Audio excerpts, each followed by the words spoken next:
Guys welcome back to my video. Let's continue. So short term memory हम देख लेंगे। इससे पहले वाली इंफॉर्मेशन में इससे पहले वाली वीडियो में हमने सेंसरी इंफॉर्मेशन स्टोरेज देखा था। अब हम शॉर्ट टर्म मेमोरी देखेंगे। You will perhaps agree that we do not attend to all the information that impinge on our senses.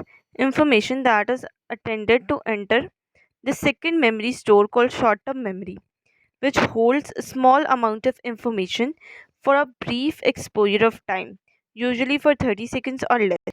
So guys short term memory में कोई रॉकेट साइंस नहीं, बहुत आसान है।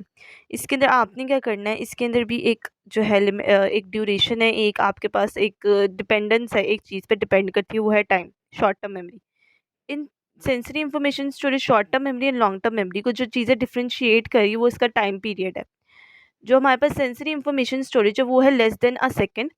अब यहाँ पे शॉर्ट टर्म मेमोरी में हमारे पास यूजुअली 30 सेकंड्स और लेस होता है टाइम, ठीक है, सिंपल है। और यहाँ पे अगर हम कंपेयर करें सेंसरी इंफॉर्मेशन से, तो जो हमारे पास यहाँ होती है शॉर्ट टर्म मेमोरी, उसकी जो अमाउंट ऑफ जो स्टोरेज की अमाउंट है वो कम होती है उससे। अब देखते हैं एटकिंसन एंड शिफरिंग का वर्क।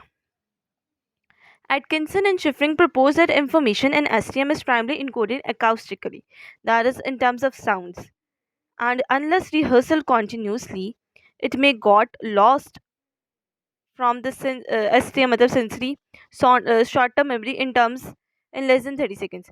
अब ये एटकिंसन एंड शिफरिंग ने प्रपोज किया था कि जो हमारे पास इंफॉर्मेशन है STM मतलब शॉर्ट टर्म मेमोरी में इनकोडेड अकाउस्टिकली होती है bye means of sound. So it is believe that कि इंफॉर्मेशन क्योंकि अकाउस्टिकली स्टोर होती है, इसीलिए वो जो है वो 30 सेकेंड्स के अंदर निकल भी जाती है बाहर, भूल जाते हैं हम, लॉस्ट हो जाती है। ये सिंपल है इसके अंदर, ठीक है। हमने पहली बात क्या डिस्कस किया यहाँ पे कि हमारे पास जो sensory information short term memory है ना, उसके अगर हम कंपेयर करें सेंसरी इंफॉर्मेशन के साथ, तो शॉर्ट टर्म मेमोरी की ड्यूरेशन है उससे थोड़ी सी ज़्यादा है, 30 सेकेंड्स और लेस है, ठीक है, पहला बात होगी। इसके अंदर दूसरी बात ये है कि इसके अंदर जो कैपेसिटी है स्टोरेज की वो SIS मतलब शॉर्ट सेंसरी इंफॉर्मेशन स्टोरेज से कम है, शॉर्ट टर्म मेमोरी की जो हमारे पास स्टोरेज कैपेसिटी है। अब दूसरा ये है कि फ्रेजाइल तो है लेकिन not as fragile as sensory registers. ये फ्रेजाइल है, ये थोड़ी सी वीक, फ्रेजाइल का मतलब वीक है, ये वीक है लेकिन इतनी वीक नहीं है कि वो सेंसरी इंफॉर्मेशन या सेंसरी रजिस्टर से ज़्यादा वीक है, जहाँ पे ऑटोमेटिकली 1 सेकेंड से कम टाइम में भी जो हमारे पास इन्फॉर्मेशन है लॉस्ट हो जाती है। बस इसके अंदर आपने ये चीज़ें डिस्कस करनी, 3-4 बातें, वो मैंने आपको कंपैरिजन में बता दी है कि सबसे पहले आपने ड्यूरेशन का बताना है, दूसरी बात आपने स्टोरेज का बताना है कि कितनी स्टोर करती है, दूसरा आपने इसका कंपैरिजन बता देना है कि फ्रेजाइल नहीं है, ठीक है। और आपने चौथी बात ये भी बता देनी है कि जो इन्फॉर्मेशन है अकाउस्टिकली स्टोर होती है, मतलब इन टर्म्स ऑफ साउंड। अब लॉन्ग टर्म मेमोरी, ये इंपॉर्टेंट लॉन्ग है तो इसको अच्छे तरीके से समझ लें।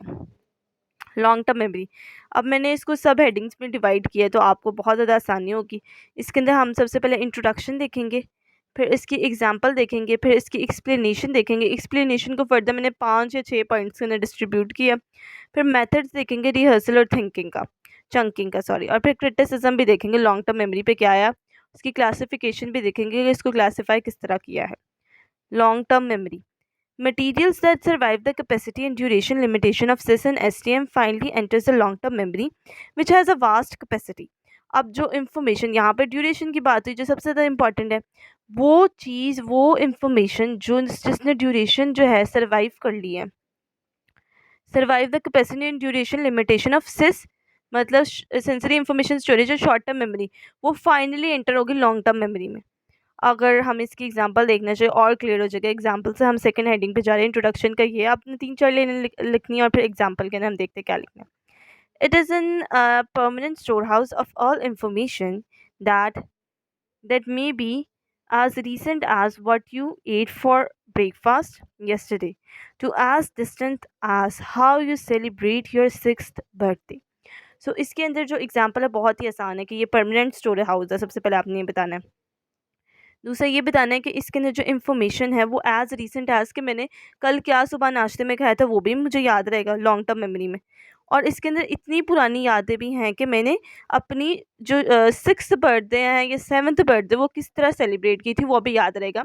ये आती है example of long term memory में। अब ये वाले पॉइंट्स हम एक्सप्लेनेशन शुरू करते हैं। It has been shown that once information has enters the long-term memory store, it is never forgotten because it is encoded semantically, that is in terms of meanings that any information carries. Last में मैं आपको इन सब का conclusion भी बता दूंगी, सो आप अभी आराम आराम से सुनती जाए, मैं आपको नोट्स भी बनवा दूंगी. सो इसकी जो एक्सप्लेनेशन है हम वो यहाँ ये पहले बताएंगे कि जो लॉन्ग टर्म मेमोरी है उसके अंदर परमानेंट स्टोर हाउस, वो हमने पहले बताया. ठीक है. अब लॉन्ग टर्म मेमोरी के अंदर जो इन्फॉर्मेशन आ जाती है वो हमें कभी भूलती नहीं है, क्योंकि जब हमें उस इन्फॉर्मेशन का मीनिंग समझ आ जाएगा तो वो इन्फॉर्मेशन हो ही नहीं सकता कि वो भूल जाए. मतलब इन्फॉर्मेशन जो है यहाँ पे लॉन्ग टर्म मेमोरी में सिमेंटिकली रिकॉर्ड होती है इन टर्म्स ऑफ मीनिंग. कोई भी इंफॉर्मेशन है वो एक खसूस किस्म का खसूसन मीनिंग लेके आती है, ख़ास किस्म का मकसद लेके आती है. और अगर हम वो मकसद को समझ लें, जैसे फॉर एग्जांपल अब लॉन्ग टर्म मेमोरी का मैं आपको ये पूरा टॉपिक समझा दूंगी, तो वो आपके लॉन्ग टर्म मेमोरी में चले जाएगा.